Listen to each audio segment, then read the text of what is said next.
SSLC ಪರೀಕ್ಷೆಯಲ್ಲಿ 90% ಅಥವಾ ಅದಕ್ಕಿಂತ ಹೆಚ್ಚು ಅಂಕ ಪಡೆದ ಪ್ರಥಮ 30 ವಿದ್ಯಾರ್ಥಿಗಳಿಗೆ 2 ವರ್ಷಗಳ ಕಾಲ ಉಚಿತ ವಸತಿಯುತ ಶಿಕ್ಷಣ ನೀಡಲು ನಿರ್ಧರಿಸಲಾಗಿದೆ ಎಂದು ಯುನೈಟೆಡ್ ಇಂಟರ್ನ್ಯಾಷನಲ್ ಸ್ಕೂಲ್ ಹಾಗೂ ಯುನೈಟೆಡ್ ಪಿಯು ಕಾಲೇಜಿನ ಸಂಸ್ಥಾಪಕ ಅಧ್ಯಕ್ಷ ಬಿ ದಾದಾಪೀರ್ ತಿಳಿಸಿದರು.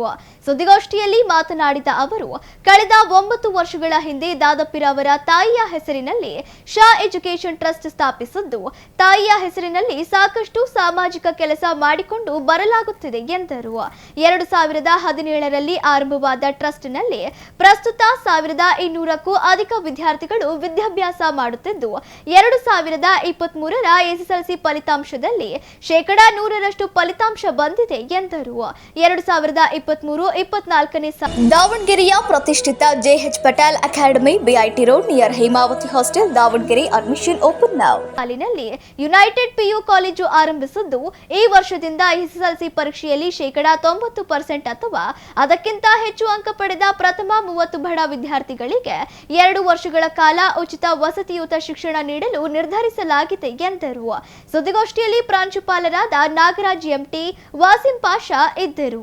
ಓಪನ್ ಮಾಡಿದ್ವಿ 2017 ನಂತರ 2020ರಲ್ಲಿ ಕರೋನಾದಲ್ಲಿ ನಮ್ಮ ತಾಜ್ ಪ್ಯಾಲೇಸ್ ಕಲ್ಯಾಣ ಮಂಟಪವನ್ನು ಹಾಸ್ಪಿಟ್ಲಾಗಿ ನಿರ್ಮಾಣ ಮಾಡಿ ಒಂದು 200 ಜನಕ್ಕೆ ಗುಣಮುಖರನ್ನಾಗಿ ಮಾಡಿ ಸಮಾಜ ಸೇವೆಯಲ್ಲಿ ತೊಡಗಿಸ್ಕೊಂಡ್ವಿ. ಅದಾದ ನಂತರ ಮತ್ತೆ ಇನ್ನೊಂದು ಸಲ ಕರೋನಾ ಬಂದಾಗ ಸುಮಾರು ಬಡವರಿಗೆ ಒಂದು 10,000 ಕಿಟ್ಟನ್ನು ವಿತರಣೆ ಮಾಡಿದ್ವಿ. ಅದಾದ ನಂತರ 2020ರಲ್ಲಿ ಮತ್ತೆ ನಾವು ಒಂದು ಎಜುಕೇಷನ್ ಸ್ಕೂಲನ್ನು ಪ್ರಾರಂಭ ಮಾಡಿದ್ವಿ, CBSE ಸ್ಕೂಲು. ಅಲ್ಲಿಂದ 100 ಮಕ್ಕಳಿಂದ ಸ್ಟಾರ್ಟ್ ಮಾಡಿ ಇವಾಗ 2026 1200 ಮಕ್ಕಳು ನಮ್ಮಲ್ಲಿ ಓದ್ತಾ ಇದ್ದಾರೆ. ಈಗ ದಕ್ಷಿಣ ಭಾಗದಲ್ಲಿ ಅತ್ಯುನ್ನತ ಕಟ್ಟಡದ ಭಾಳ ಬೃಹತ್ ಕಟ್ಟಡ ನಿರ್ಮಾಣ ಮಾಡಿ ಭಾಳ ಒಳ್ಳೆಯ ಸೌಕರ್ಯ ಹೊಂದಿರುವ ಶಾಲೆಯನ್ನು ಆ ಭಾಗದಲ್ಲಿ ಶಾಲೆಯನ್ನು ನಡೆಸ್ತಾ ಇದ್ದೀವಿ. 2023-24ರಲ್ಲಿ PU college, science and commerce ಕಾಲೇಜನ್ನು ಸ್ಟಾರ್ಟ್ ಮಾಡಿದ್ವಿ. ಅದಾದ ನಂತರ ಕಾಲೇಜಿಗೆ ಈ ವರ್ಷ ಒಳ್ಳೆಯ ರಿಸಲ್ಟ್ ಬಂದಿದೆ.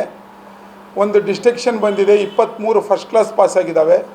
ನಮ್ಮಲ್ಲಿ ಇದ್ದಿದ್ದೇ 30 ಜನ ಸ್ಟ್ರೆಂತು, ಎಲ್ಲ 100% ರಿಸಲ್ಟ್ ಬಂದಿದೆ.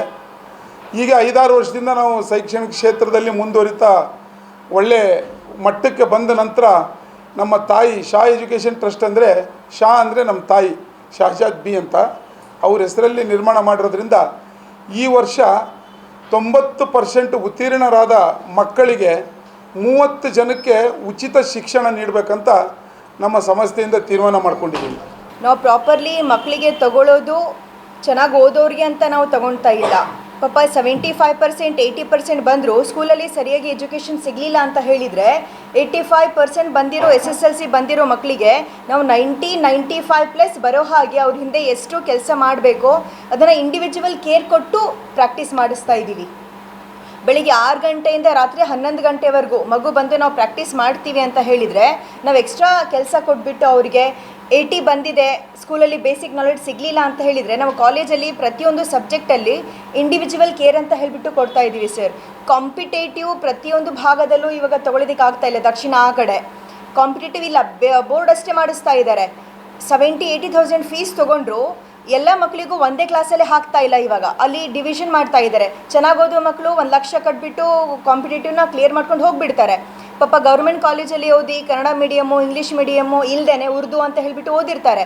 ಅವರಿಗೆ PUಗೆ ಬಂದಾಗ ಬೇಸಿಕ್ ಸೆನ್ಸ್ ಇರೋದಿಲ್ಲ. PCMB ಅಂದರೆ ಏನು ಅಂತ ಕಲ್ತ್ಕೊಳ್ಳೋದಕ್ಕೆ 6 ತಿಂಗಳು ಬೇಕಾಗುತ್ತೆ ಅವರಿಗೆ. ಅಂಥವ್ರಿಗೆ ನಾವು ಎಕ್ಸ್ಟ್ರಾ ಕೇರ್ ಕೊಟ್ಬಿಟ್ಟು ಅದಕ್ಕೆ ನಾವು ಇಂಡಿವಿಜುವಲ್ ಕೇರ್ ಅಂತ ಹೇಳ್ತೀವಿ ಸರ್. ಆ ಸ್ಪೆಷಲ್ ಮಕ್ಕಳಿಗೆ ಅವ್ರ ಕೈಯಲ್ಲಿ ಎಷ್ಟಾಗುತ್ತೋ ಅವರ ಪ್ರಾಪರ್ ನಾಲೆಡ್ಜನ್ನು ತೊಗೊಂಡ್ಬಿಟ್ಟು ಅವ್ರ ಮಟ್ಟಕ್ಕೆ ನಮ್ಮ ಪ್ರತಿಯೊಂದು ಫ್ಯಾಕಲ್ಟಿ, PCMB ಫ್ಯಾಕಲ್ಟಿ ಆಗಿರಲಿ, ಲ್ಯಾಂಗ್ವೇಜ್ ಫ್ಯಾಕಲ್ಟಿ ಆಗಿರಲಿ, ನಮ್ಮ ಪ್ರಿನ್ಸಿಪಲ್ ಆಗಿರಲಿ, ನಾವಾಗಿರಲಿ, ಮ್ಯಾನೇಜ್ಮೆಂಟು ಪ್ರತಿಯೊಂದು ಕಡೆಗೆ ಮಕ್ಕಳಿಗೆ ಯಾವ ರೀತಿ ಅನುಕೂಲ ಆಗುತ್ತೋ ಅದೇ ಪ್ರಕಾರ ಆ ತಂದೆ ತಾಯಿಗೆ ಕರೆಸಿಬಿಟ್ಟು ಕೌನ್ಸ್ಲಿಂಗ್ ಮಾಡಿ, ಪೇರೆಂಟ್ಸ್ ಮೀಟಿಂಗನ್ನು ಅಟೆಂಡ್ ಮಾಡಿಸಿ, ಈ ಮೂಮೆಂಟಲ್ಲಿ ಎಷ್ಟು ಕಂಟೆಂಟ್ ಆ ಮಕ್ಕಳಿಗೆ ರೀಚ್ ಆಗುತ್ತೋ ಆ ಪ್ರಕಾರ ಎಕ್ಸಾಮ್ ಡೇ ಬರೋವರೆಗೂ ಸ್ಪೆಷಲ್ ಕೇರನ್ನು ಕೊಡುವಷ್ಟು ನಮ್ಮ ಕಾಲೇಜಲ್ಲಿ ಇವಾಗ ಸಾಧ್ಯತೆ ಇದೆ.